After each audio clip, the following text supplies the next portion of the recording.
عزیز دوستوں، بزرگوں اور بھائیوں، ہماری زندگی کے اندر ایک اہم پہلو جس سے ہم بڑی تکلیف کا شکار ہو جاتے ہیں اور بعض اوقات اذیت ناک حد تک وہ بات چلی جاتی ہے، وہ ہوتا ہے لوگوں کا باتیں کرنا۔ لوگ ایک دوسرے کے بارے میں تبصرہ کرتے ہیں، گفتگو کرتے ہیں۔ اگرچہ اسلام نے اسے بڑا ناپسند کیا اور غیبت کو زنا سے زیادہ بدتر قرار دیا، لیکن معاذ اللہ ثم معاذ اللہ لوگ پھر بھی اس اخلاقی کمزوری کا شکار ہو جاتے ہیں اور لوگوں کے بارے میں گفتگو کرتے ہیں۔ پھر لوگوں کی وہ باتیں جب ہم تک پہنچتی ہیں، جس کے بارے میں بات کی جا رہی ہوتی ہے، جب اس تک پہنچتی ہے تو وہ شخص بڑی اذیت کا شکار ہو جاتا ہے۔ وہ ذہنی تکلیف میں بھی آتا ہے، کرب میں بھی مبتلا ہوتا ہے، اور بعض اوقات خدا معاف فرمائے تو بعض لوگوں میں مایوسی بھی پھیل جاتی ہے۔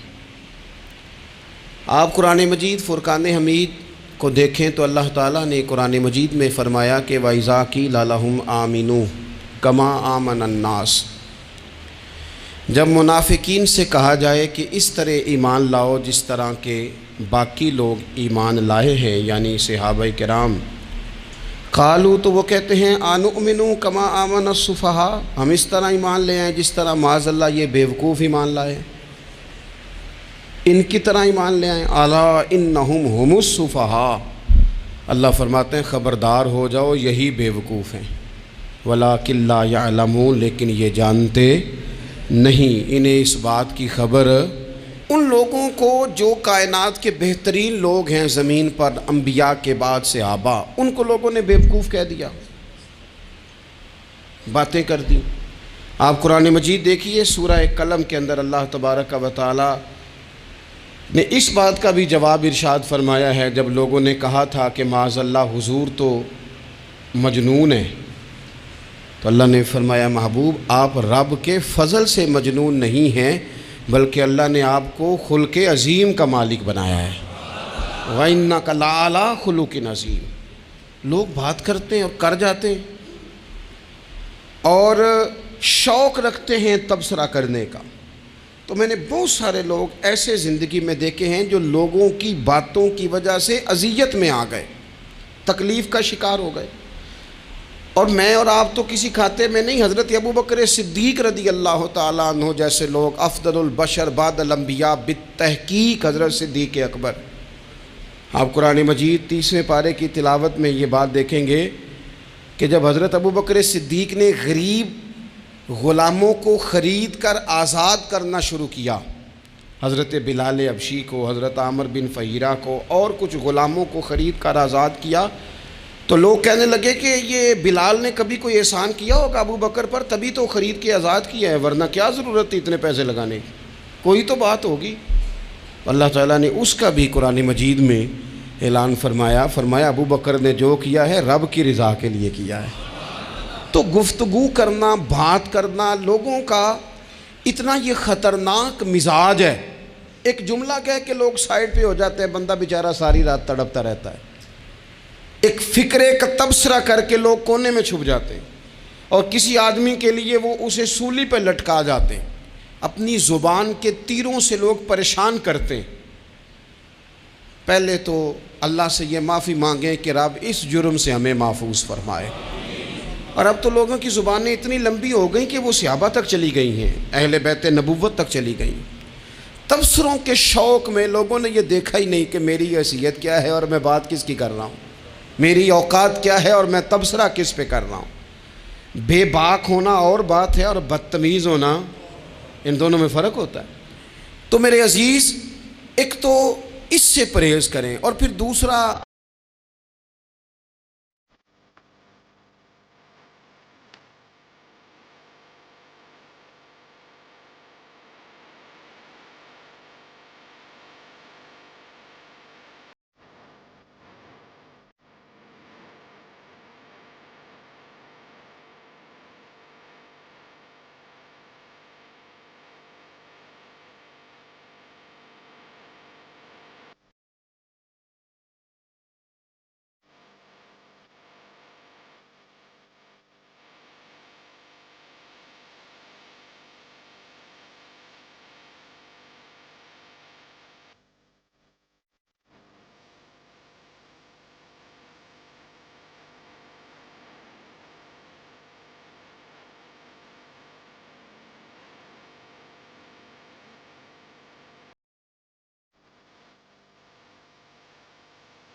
یہ تو کریں گے. اب ہوتا کیا ہے، ہم اس کا نفسیاتی اثر لیتے ہیں، ہم اس کا اثر لیتے ہیں. میں اکثر کہتا ہوں سارے لوگ ہی کانوں کے کچے ہوتے ہیں، کچھ تھوڑے زیادہ ہوتے ہیں، کچھ تھوڑے کم ہوتے ہیں. اور بعض لوگ کہتے ہیں اتنے لوگ فلانے بندے کی بات مانتے ہیں.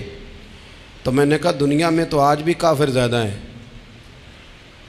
کافر زیادہ ہیں، شیطان کے پیروکار آج بھی. تو زیادہ ہونا کوئی حق کی دلیل ہے ہمیشہ؟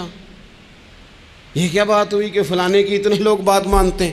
یہاں تو میں نے یہ دیکھا ہے اس معاشرے میں کہ جھوٹے سے جھوٹا آدمی، اس کے بھی فالوور ہوتے ہیں. دغے باز سے دغے باز بندہ، اس کے بھی گویوں کے فالوور، اداکاروں کے فالوور، فلانے کے فالوور. اس کا یہ تو بھئی انسان کا مزاج ہے. ہر بندہ کانوں کا کچا ہے، کوئی تھوڑا زیادہ کچا ہے، کوئی تھوڑا کم کچا ہے. تو باتیں تو ہوگی، لوگ منہ میں زبان رکھتے ہیں تو گفتگو تو کریں گے. اب یہ اثر لینے والے پہ ہے کہ وہ اس کا اثر کس طرح کا لیتا ہے. ہمارے ہاں بڑے بڑے سمجھدار لوگ نفسیاتی ہو جاتے ہیں، بڑی بڑی سمجھدار خواتین نفسیاتی ہو جاتی ہیں. میری ساس باتیں کرتی ہے، میری نند باتیں کرتی ہے، مجھے فلانا باتیں کرتا ہے، مجھے فلانا. بھائی باتیں، جس کے منہ میں زبان ہے اس نے بات تو کرنی ہے. اب آپ نے کیوں یہ دعویٰ کر لیا ہے کہ آپ اتنے اونچے چلے جائیں کہ آپ کو بات ہی کوئی نہ کرے؟ کیا حرج ہے اس میں؟ اگر کوئی آپ کو بات کر دے تو کیا ہیں ہم؟ کسی نے کر لی تو پھر کیا ہوا؟ اس کا اتنا اثر قبول کرنا کہ ساری رات سونا ہی نہ، پریشان ہو جانا. اور بعض لوگ ایسے ہیں جنہیں اتنی باتیں نہیں ہوتی جتنی انہیں ٹینشن ہوتی ہے.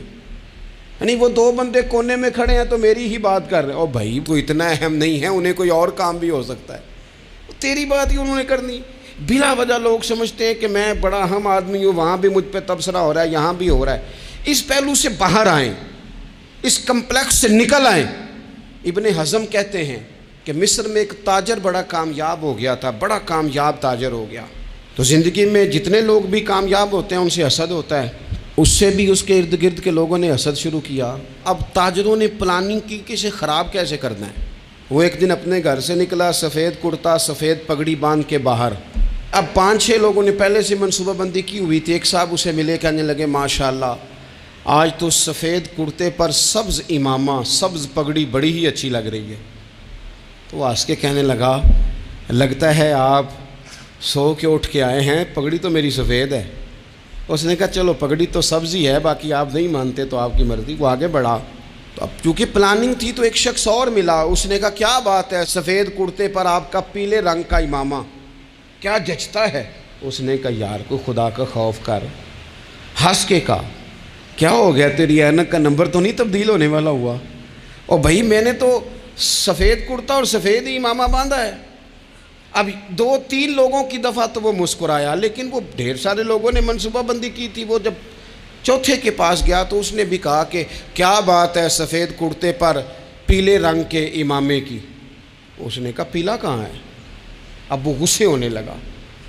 اب وہ چھٹے کے پاس گیا تو اس نے کہا جناب کیا بات ہے سفید کرتا اور کالا امامہ. اب وہ غصے میں اتنا باولا ہوا کہ پہلے ہنسا پھر رویا. پھر اسے سمجھ نہ آئی کہ دکان کا تالا کس چابی سے میں نے کھولنا ہے. بس وہ شام ہوئی تو اس بیچارے کو بچوں نے روڑے مارنے شروع کر دیے. وہ اتنی تکلیف میں آ گیا کہ لوگ اسے پاگل کہنے لگے. کیوں؟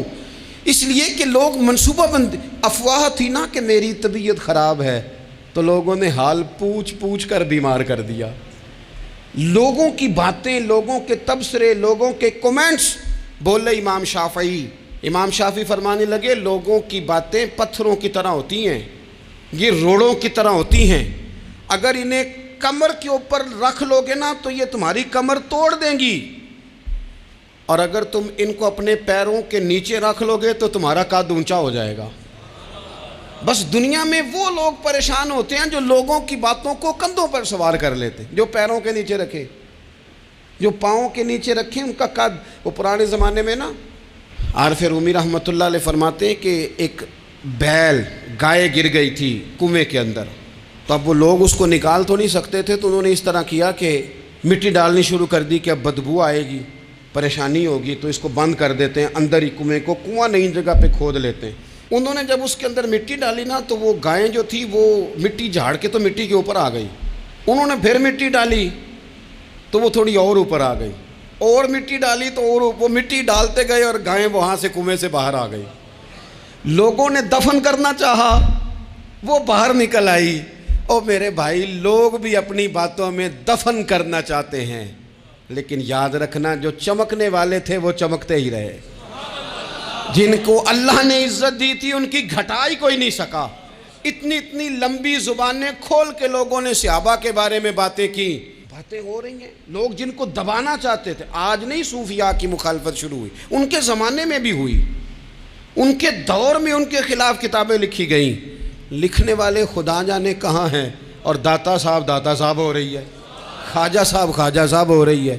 حضور غوث اعظم کے ان کے زمانے میں بھی ایسا نہیں ہوا کہ بڑی خوشی سے لوگوں نے آگے بڑھ کے پھول ڈالے ہوں. ان کے دور میں باقاعدہ جتھے تیار ہوئے, جتھے, اور پورا کام کیا گیا. اور ویسے بھی اگر کوئی شخص آپ کا مخالف ہی نہیں ہے تو پھر آپ کو چمکنے کا مزہ کیسے آئے گا؟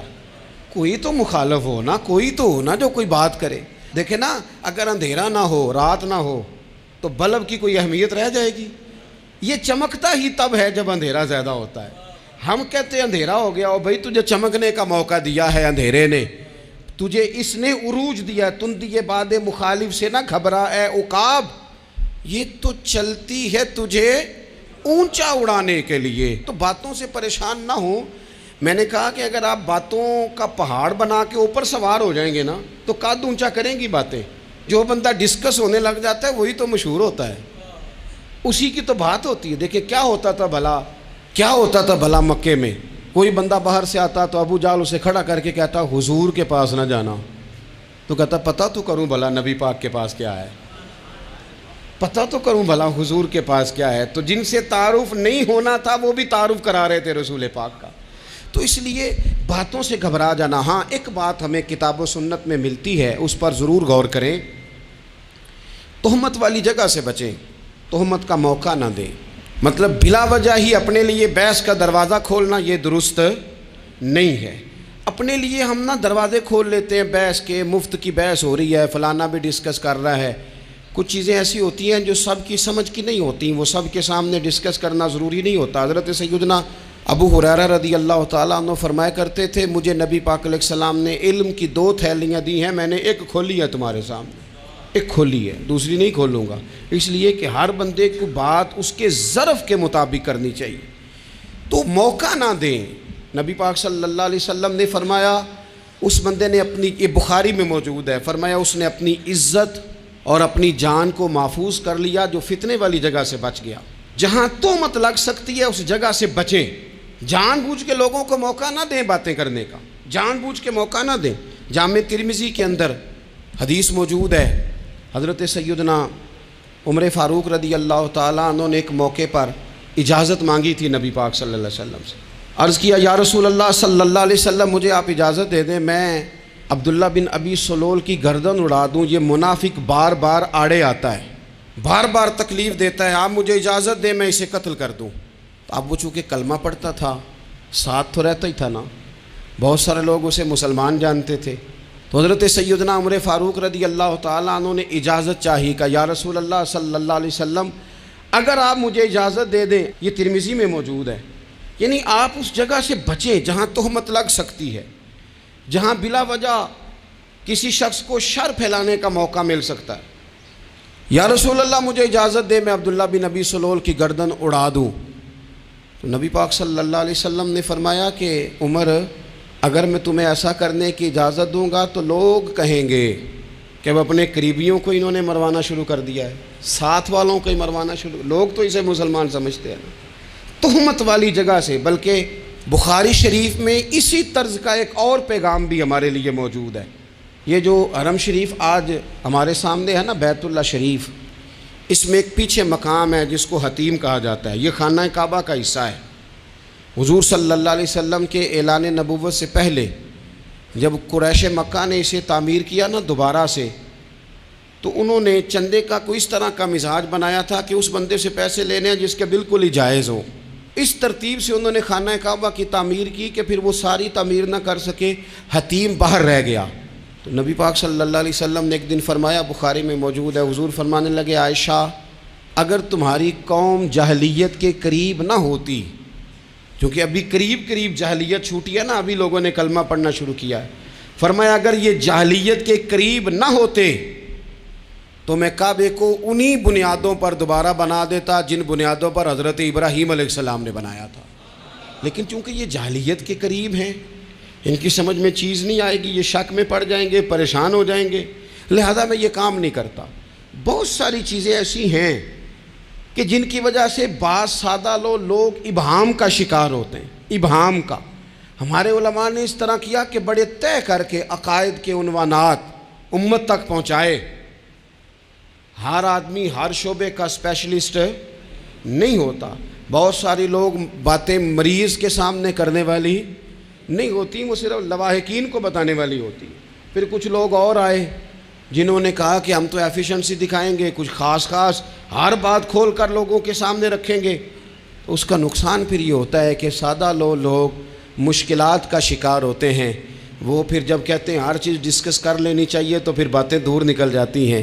پھر لوگوں نے انبیاء کرام علیہم السلام کی اجتہادی خطاؤں کو ڈسکس کرنا شروع کیا۔ ربنا ظلمنا انفسنا، اگر حضرت آدم یہ لفظ کہیں تو ان کے لیے تو ٹھیک ہے، لیکن اگر کوئی غلام اور امتی اور بیٹا اٹھ کے یہ لفظ کہے تو اس کے لیے ٹھیک نہیں ہے۔ تو میرے عزیز ایسے کام نہ کریں جس کی وجہ سے بلا وجہ بحث کا۔ ہمارے یہاں کچھ لوگوں کو شوق ہے خبروں میں رہنے کا، وہ ایسی باتیں چھیڑتے ہیں جن سے نہ وہ خبروں میں رہ سکیں۔ میں نے دیکھا ہے وہ کہتے ہیں جی میں نے کوئی انوکھی بات کرنی ہے۔ بھئی انوکھی بات کرنے سے بندہ مشہور تو ہو جاتا ہے۔ ہمارے زمانے میں مشہور ہی وہ ہوتا ہے جو دوسروں سے ذرا ہٹ کے بات کرے، انوکھی کرے۔ وہ ہمارے لطیفہ لکھا ہے نا، ایک اہل عرب کا ایک ہجا نام کا عربی کا ایک لطائف سنانے والا شاعر ہے، تو وہ کہتا ہے کہ ایک شخص نے ایک دفعہ کہہ دیا تھا گدھا کھانا جائز ہے۔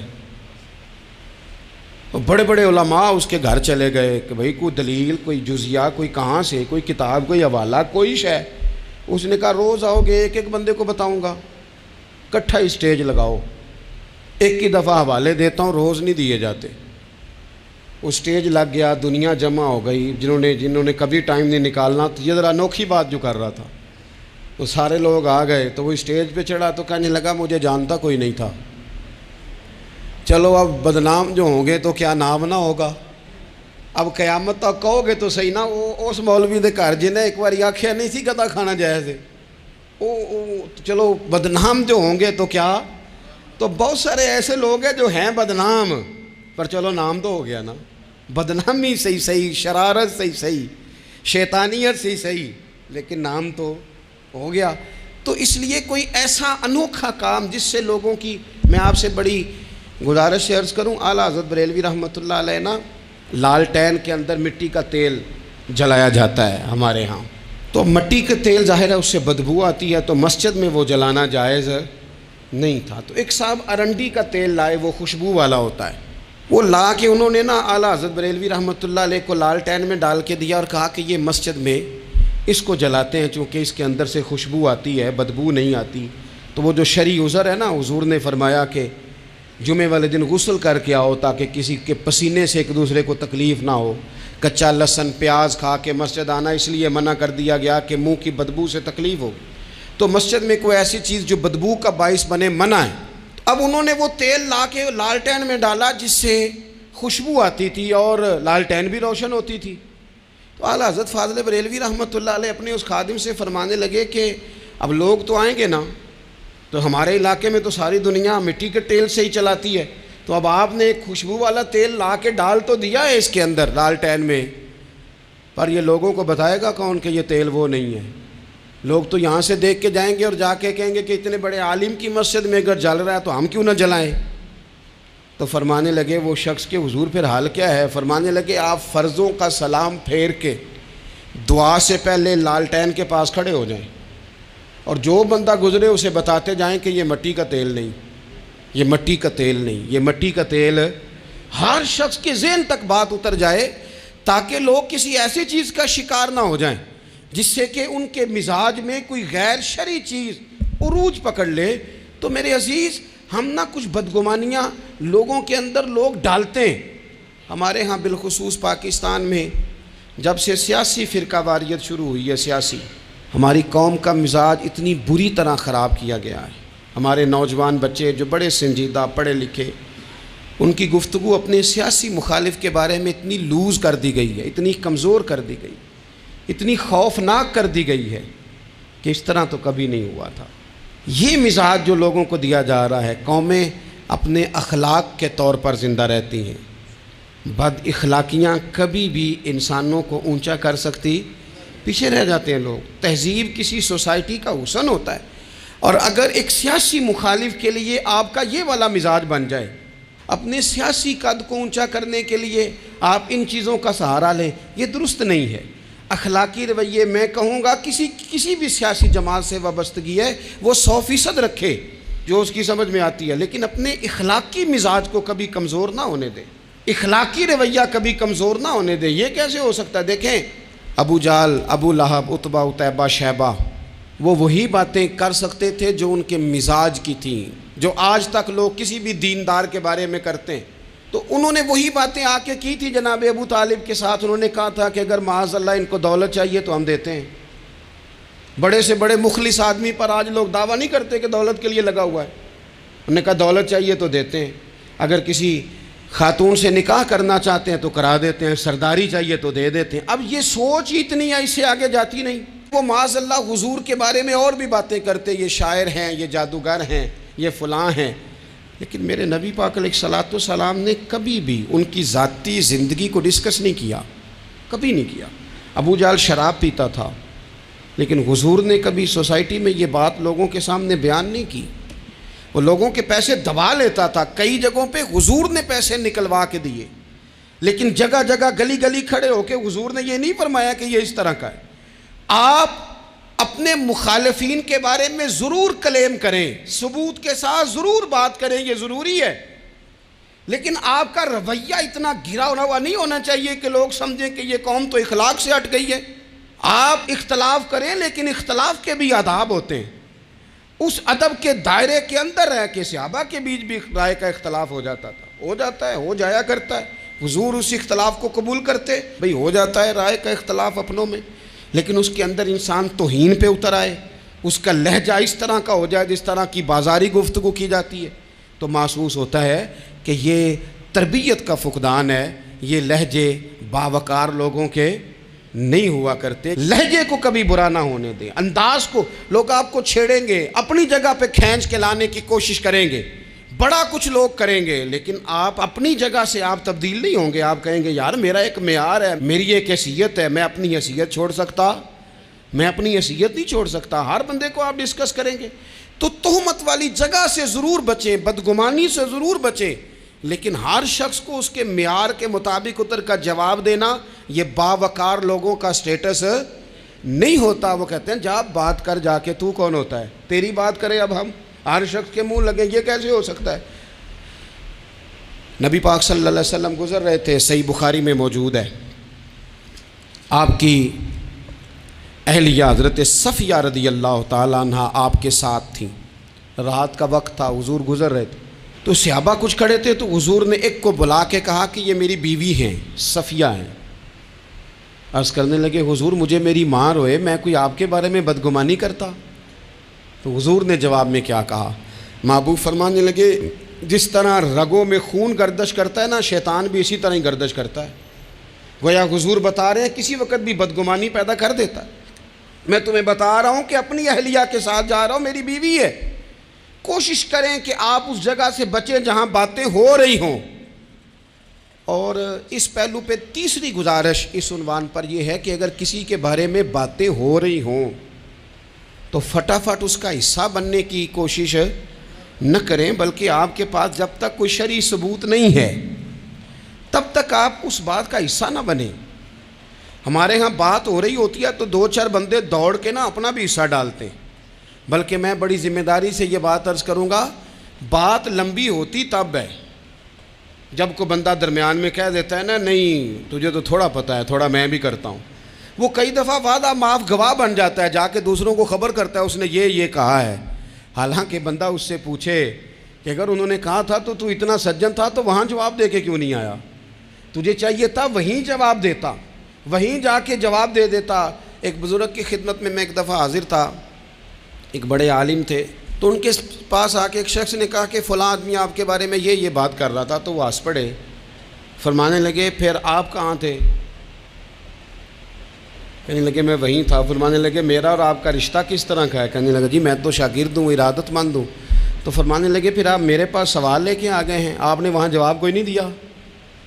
فرمانے لگے اب تو میرے سامنے بیٹھ، پہلے اس سوال کا جواب میں تجھے دوں، پہلے تجھے قائل کروں، اگر تو قائل ہوتا نا تو پھر تو یہ بات لے کے میرے پاس نہ آتا، پھر تو وہاں تو کلیئر کر آتا، تیرے اندر کجی ہے، تو بات کا حصہ بنا ہے، اور میرے نزدیک اس سے بڑا تو مجرم ہے کہ تو نے بات کو سنا ہے، وہ تو کوئی ہے، اور تو اپنا تھا، تو نے اپنا ہو کے یہ باتیں سنی، تو نے ہاں کی، تو وہاں بیٹھا رہا، تو اپنا تھا۔ اور حضور نے فرمایا محبت تو بندے کو اندھا بہرا اور گونگا کر دیتی ہے، جو کسے دا عاشق ہوئے ہوتے گل اسے دی کردا ہے، 100 مکر بہانے کر کے او دے ہی مرنے مرد ہے۔ تو نے سن کیسے لی؟ تیرے کانوں نے گوارا کیا؟ پہلے تو مطمئن ہو نا، تو اگر مطمئن ہوتا تو بات آگے وہیں جواب دے کے آتا، جب تو ہی غیر مطمئن ہے تو میں کسی اور کو کیا جواب دوں؟ تو مدد کریں اپنے بھائی کی اس معاملے میں کہ اگر آپ کلیئر ہیں تو پھر آپ اسے وہیں کلیئر کریں، کہیں یار میری بات سن، یہاں تک تو بات ٹھیک ہے، اس بات کا میں گواہ ہوں، یہ ہو سکتی نہیں۔ اور نبی پاک کا یہ طریقہ ہے، مسند امام احمد بن حنبل میں حدیث موجود ہے، حضرت عبداللہ ابن مسعود رضی اللہ تعالیٰ عنہ، کمال آدمی حضرت عبداللہ ابن مسعود، حضور نے فرمایا عبداللہ ابن مسعود سے قرآن سیکھا کرو، یہ اسی طرح پڑھتے ہیں جس طرح میرے اوپر نازل ہوا تھا۔ حضرت عبداللہ ابن مسعود کو نبی پاک علیہ السلام نے فرمایا درخت پہ چڑھ کے ذرا میرے لیے مسواک تو اتار دو۔ حضرت عبداللہ ابن مسعود کی پنڈلیاں پتلی پتلی تھی، ٹانگیں پتلی تھیں، وہ درخت پہ چڑھے، ہوا چلی تو کپڑا تھوڑا ہٹ گیا، تو بعض لوگ ان کی پتلی پنڈلیوں کا مذاق اڑانے لگے، معاذ اللہ، دیکھو کیسی باریک باریک پنڈلیاں ہیں، کیا انداز ہے۔ اب حضور بیٹھے ہیں نا، تو انہوں نے جو بات کی تھی وہ بات بھی درست تھی، پنڈلیاں واقعی پتلی تھیں، اور کوئی بھی اس انداز میں دیکھتا تو شاید مسکراتا۔ جب انہوں نے کہا نا دیکھو پتلی پنڈلیاں، تو حضور نے ہمارے لیے طریقہ کیا چھوڑا، ہمارے لیے سیرت کیا چھوڑی۔ حضور سید عالم فوراً ارشاد فرمانے لگے، نبی پاک فرمانے لگے چپ کرو، تم میرے عبداللہ کی پنڈلیوں کو پتلا پتلا کہہ رہے ہو نا، قیامت کے دن جب میزان لگے گا اور ان پنڈلیوں کا تمہیں وزن پتہ چلے گا، پھر پتہ چلے گا میرے عبداللہ کی شان کیا ہے۔ یہ بڑی وزنی پنڈلیاں ہوں گی، جب ان کا میزان پر وزن تلے تو آپ دفاع کریں۔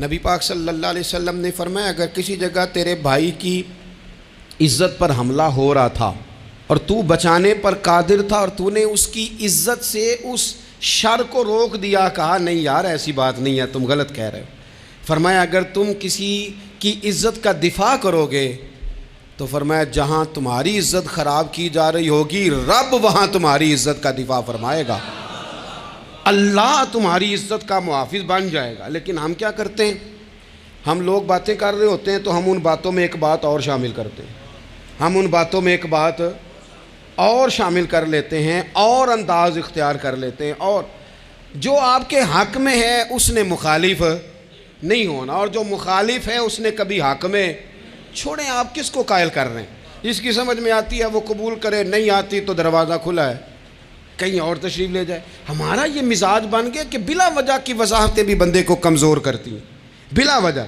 ہم کمزور پڑ جاتے ہیں، تھوڑے بے نیاز ہو جائیں، چھوڑیں کچھ بے نیاز بنے، طبیعت کوئی بے نیاز، ہم نہ بے نیاز نہیں ہوتے، ہر بات کو سوچتے ہیں، ہر بات کی وہ جی وہ فلانے نے پتہ کیا کہا ہے، تو بڑی معذرت سے بالخصوص خواتین کا مسئلہ ہوتا ہے، وہ کہتے ہیں پوری دسو، نہیں دسو نے آکھیا کی بھئی آپ نے کیا کرنا ہے، اس کے لیے پھانسی کا حکم لگانا ہے آپ نے، چھوڑ دیں، بات ہو گئی ختم ہو گئی۔